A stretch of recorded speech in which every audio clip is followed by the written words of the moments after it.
Everyone welcome back to my YouTube channel. अनि आज चाहिँ म हजुरहरूलाई यस्तो प्लेट हाम्रो जुन यो नेल प्लेटमा युज गर्छु मैले चाहिँ डिफ्रेन्ट कलर भरिसकेको छु यसमा चाहिँ फर सजिलो होस् भनेर नेल आर्ट गर्दाखेरि। अनि यसमा चाहिँ म आज चाहिँ हजुरहरूलाई वाइट जुन यो मेरो नेल प्लेट छ यहाँ चाहिँ हजुरहरूलाई वान स्ट्रोक फ्लावरको डिजाइन गरेर देखाउने छु। अब चाहिँ म यो फ्ल्याट ब्रसले चाहिँ म कलर रेड लिन्छु। रेड लिइसकेपछि चाहिँ मैले हेर्न सक्नुहुन्छ यस्तो हुन्छ, यतापट्टिबाट पनि गर्नु होला र यतापट्टिबाट रेड कलर लिनु होला। अब यसमा हजुरहरूले यताबाट बनाउँछु भन्दैन हुन्छ, यताबाट बनाउँछु भन्दा हुन्छ, तर म चाहिँ बिचबाट हजुरलाई डेमोको लागि आज देखाउन गइरहेको छु र ध्यान दिएर हेर्नु होला। सबभन्दा सुरुमा चाहिँ हामीले यो जुन हाम्रो ब्रस छ त्यसलाई चाहिँ यता सिधा फर्काउने अनि यस्तो गरेर यसरी छोडिदिनु होला है।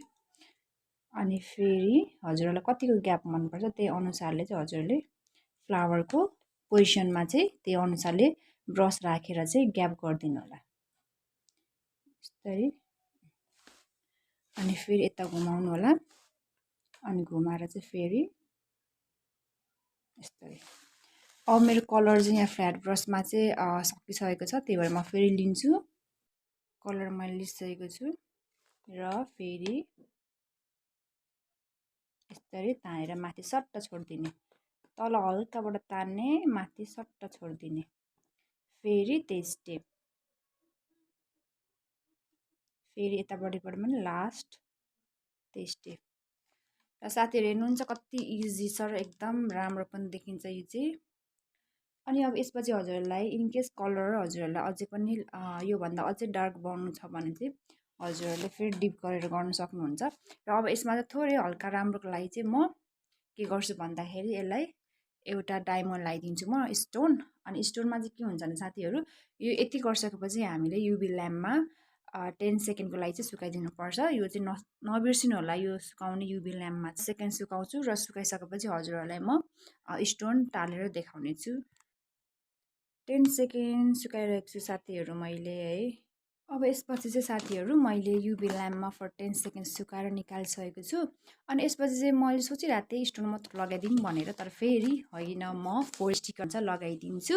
अनि त्यसपछि चाहिँ म स्टोन लगाएर चाहिँ अलिकति सिम्पल तर एकदम आई क्याचिङ खालको बनाउँछु भनेर चाहिँ डिसाइड गरेँ अहिले साथीहरू चाहिँ। अनि अब चाहिँ बनाएर हजुरलाई देखाउने छु।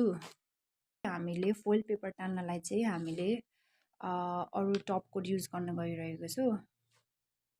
यो फ्लावरमा चाहिँ मैले फोइल स्टिकर टान्नलाई चाहिँ टप कोट लगाउने छु र लगाइसकेपछि चाहिँ म स्टोन टाल्नेछु।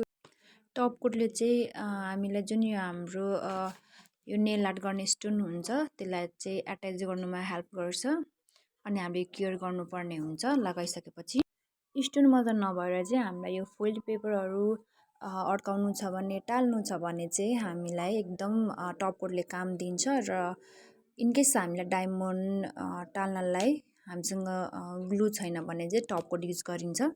र म चाहिँ अब टप कोट लगाइसकेपछि चाहिँ मैले फोइल पेपर जुन यो सिल्भरमा लिइरहेको छु मैले, त्यो फोइल पेपरले चाहिँ म हल्का हल्का सबैतिर चाहिँ बिस्तारै लगाइदिनेछु। मैले फोइल पेपर चाहिँ आफ्नो इच्छाले अलिअलि साइडमा लगाइदिएको छु र हजुरहरूलाई पनि जसरी मन छ त्यसरी नै लगाउन सक्नुहुन्छ फोइल स्टिकर। अनि यसपछि चाहिँ मैले क्योर गर्छु।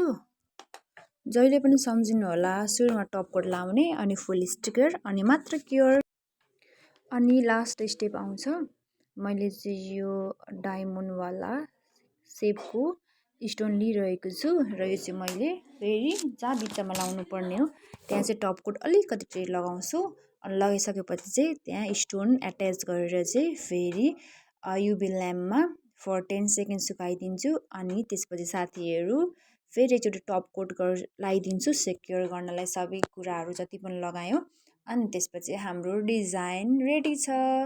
हजुरहरूलाई यो भिडियो कस्तो लाग्यो होला कमेन्टमा सेक्सन गर्नु होला र मन परेमा सब्सक्राइब सेयर गरिदिनु होला। र थ्याङ्क यू फर वाचिङ।